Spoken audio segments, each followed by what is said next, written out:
Hey, welcome back to the LIT AF podcast, The Riffs. I'm your host, David Preston. Host sounds awfully grand for a guy sitting in his office talking about stuff. But one of the things that's come up most often in my consulting, in my teaching, in my life in general, has been the concept of honesty. I remember hearing that Billy Joel song, Honesty. Oh my goodness. Well, at least I'm so off key that YouTube probably won't cancel this out for copyright. But he goes on to say it's such a lonely word, everyone is so untrue, and it's so unusual and scarce and therefore dear and precious. And you think, why? What's so damn difficult about being honest? It comes up a lot. And in fact, I was watching the movie Poor Things with Emma Stone recently. And, we're heading into Oscar season. There's a big, I don't know if it's a controversy or celebration or what, but the idea that the movie is so open about sexuality and so frank, so honest. But do you really have to implant the brain of an infant in a grown body to have that level of child's mind that's so transparent and unvarnished?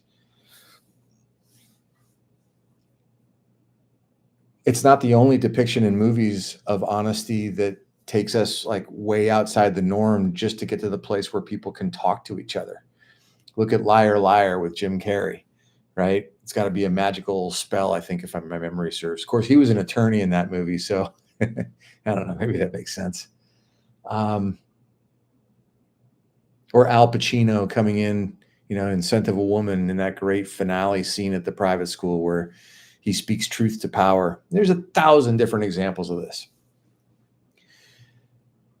And one of them happens a lot in casual conversation, right? We're in conversation and someone says, well, to be perfectly honest, or to be really honest with you, I'm gonna be honest with you. Honestly. Honestly? What the are you doing the rest of the time? Now, to be fair, in the past, when I've mediated conflicts for clients or I've coached executives on communications or management and delegation, leadership, sometimes even interpersonal relationships, although that is not my expert. Anybody who knows you or who knows me or knows you maybe will tell you, honestly, that's not my expertise. But the same principle holds true throughout our lives. If we have to preface something by saying, now I'm going to be honest with you, it throws a little bit of shade on whatever happened before. Why do we do that? Why do we dress so much up? I mean, yeah, there's the whole, Dr. Phil pop psychology stuff about how we create persona to get along on the playground and school and dating relationships and so on and so forth. I get all that. Chris Rock saying you never go on a first date, you send your representative. We all want to be seen in favorable ways.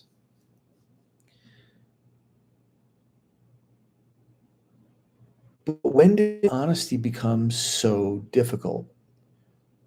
And that's the crux of it. Honesty is not hard when the news is good, right?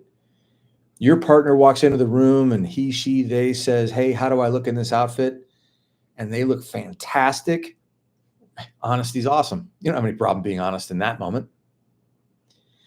If, on the other hand, they look like a circus act, a stuffed sausage, a baby rhino, I could go on. Are you going to do them the favor of being honest with them and giving them your considered opinion? Like maybe you want to think twice before you go outside? If someone has spinach in their teeth and toilet paper hanging out their waistband and they're on their way to a job interview, what kind of a friend are you to let them go? But it brings up a lot of emotion.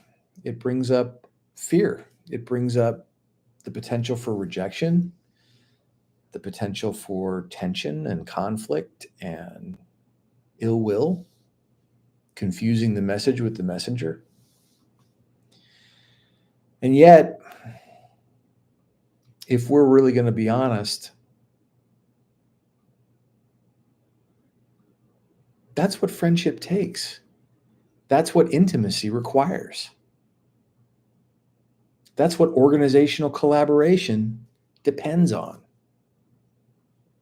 Why in the world would you have people in a room with you if you're a leader or an executive or an entrepreneur or even a creative? Why would you surround yourself with anyone if all you want to do is agree with your own thoughts? You can save a lot of time and money and energy. Hang out by yourself. Look at me right now. Now, look, I can only imagine when people see this, whether it's synchronous, and I'm not seeing any comments come in yet, but they might, this being YouTube and all. Honesty in and of itself isn't always enough to sustain a relationship. It isn't even always enough to be kind. When I was younger, I prided myself on being honest and saying the things. I ran into a friend of mine as an adult who I hadn't seen in 30-something years since we were in high school together. And he still remembered me as that guy who was willing to say the thing that needed to be said when it made other people uncomfortable. But what I realized over time, and I don't know where I got this idea, so credit where it's due, wherever that may be, honesty without compassion can be cruel. And so at this point, knowing all of the wonderful things that I don't know, but trying to get better at them in real time and doing some of that right here in the hopes that it will help somebody else who may be watching or listening to this. Yes, honesty. And yes, compassion and kindness and empathy. Because when someone hears a message that's not easy to say, it's probably not easy to receive either. And how is that for them in that moment? So I don't want to compromise honesty. I don't want to compromise transparency. I think it may be all we have left. We look around at the environment and our inability and unwillingness to do very much about fossil fuels or even compost or organic materials and make soil to grow stuff.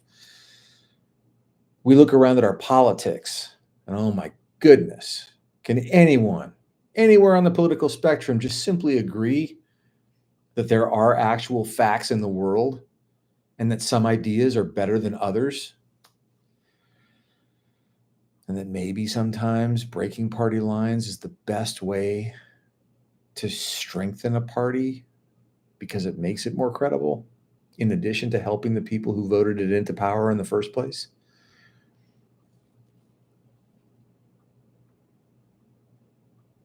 The environment, politics,